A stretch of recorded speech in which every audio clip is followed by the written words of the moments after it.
Andrews moves quickly into the ship's forward compartments for an inspection.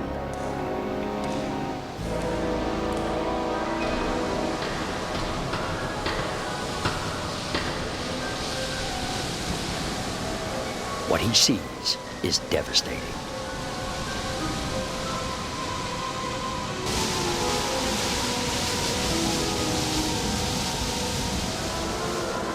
Titanic's hull plating has been dangerously pierced by the iceberg. While the ship was designed to survive some flooding, Andrews finds damage in the first 6 compartments.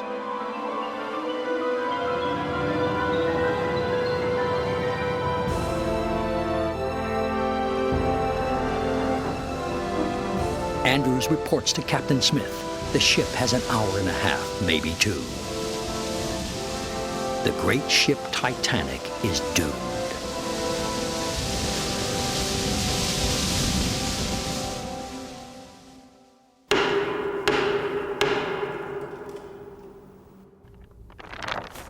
Inquiries into the disaster tried desperately to figure out how much damage the iceberg inflicted upon Titanic. When the investigations into Titanic's loss convened, they were faced with a problem.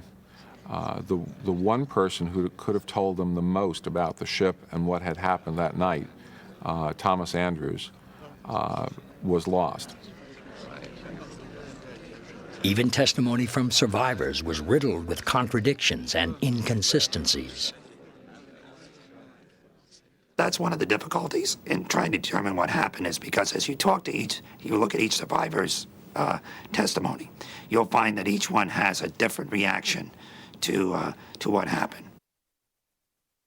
There was one expert at the inquiry who believed he knew what happened. Naval architect Edward Wilding worked for the shipyard that built Titanic. Wilding proposed the key to understanding the damage could be found in the nature of the flooding. Titanic flooded unevenly in 6 compartments. To Wilding, this meant that each compartment suffered its own unique damage. Wilding also proposed to the investigators that the actual iceberg damage could be very, very small. The press, however, ignored him.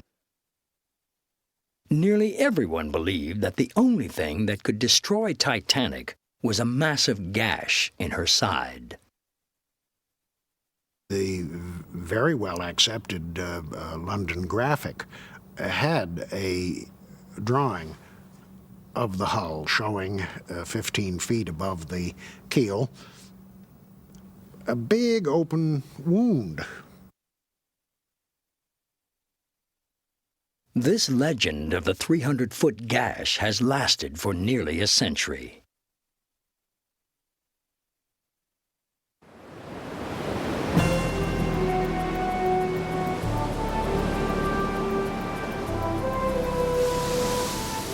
Matthias and the crew of Natil are retrieved from the icy North Atlantic after 9 hours of investigation. The answer to an old mystery is now within reach. Will they find that Titanic suffered a giant gash or the equivalent of pinpricks?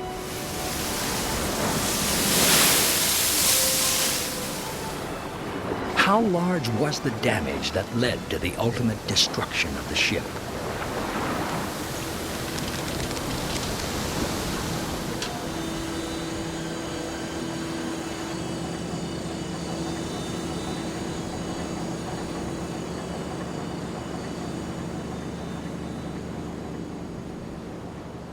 Well, here we're coming in.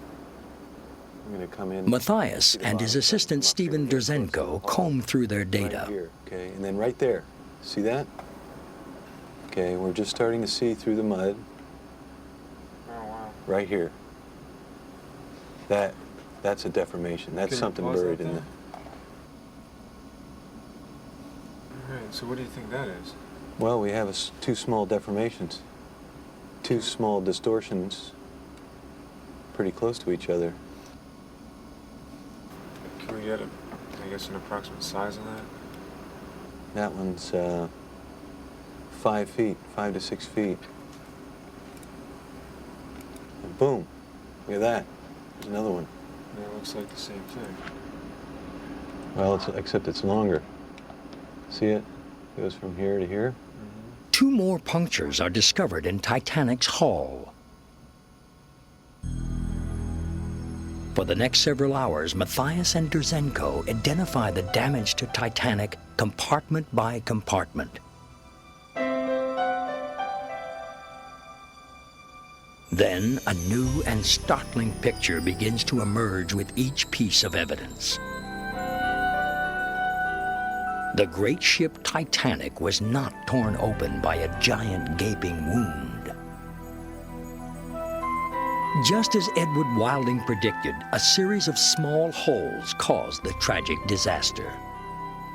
Okay, let's see. We have a small hole here near the bow. As Matthias plots the cracks in Titanic's hull, he believes much of the damage is only as thin as a human finger. 2553 should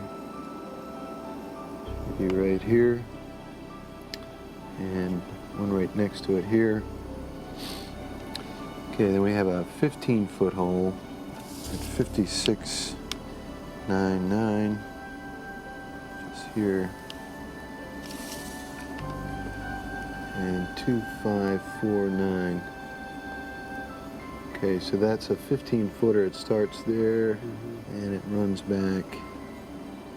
By being able to use our sonar and look through the mud, we've got some indication of a small hole here near the peak, two more small holes about 5 to 10 feet, fairly small here, and cargo hold number 1. And we got a larger hole here that extends back. It's on the order of 15 feet or so. And then we're seeing another 32-foot, approximately 32-foot separation that extends back here into cargo hold number 3. And then finally, the biggest hole is back in boiler room number 6. The separation runs all the way across, apparently back across this transverse bulkhead. The night of the disaster, the iceberg buckled Titanic's plates and popped rivets.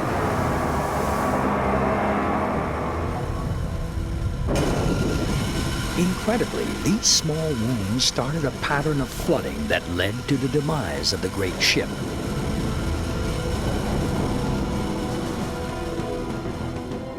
Matthias shares the news with naval architects Garsky and Livingstone. Not a continuous sort of zipper or gash, not a long 300-foot type of opening. Now other questions are being raised. With such a small amount of damage, just how did Titanic sink so quickly?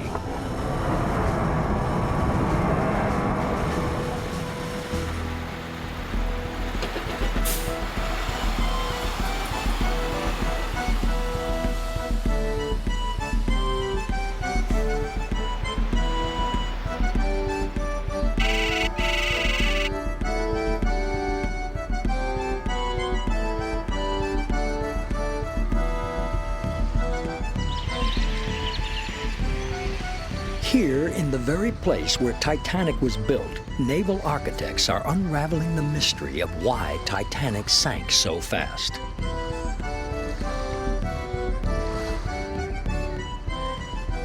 How did such minor damage cause the unsinkable ship to founder in just over 2 hours?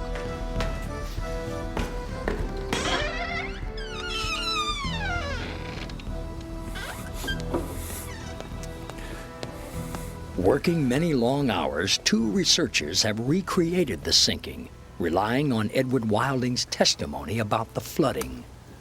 Right, what have we got? Hello, John. This is condition. Naval architects John Bedford and Chris Hackett have created a computer model that uses many of Wilding's calculations.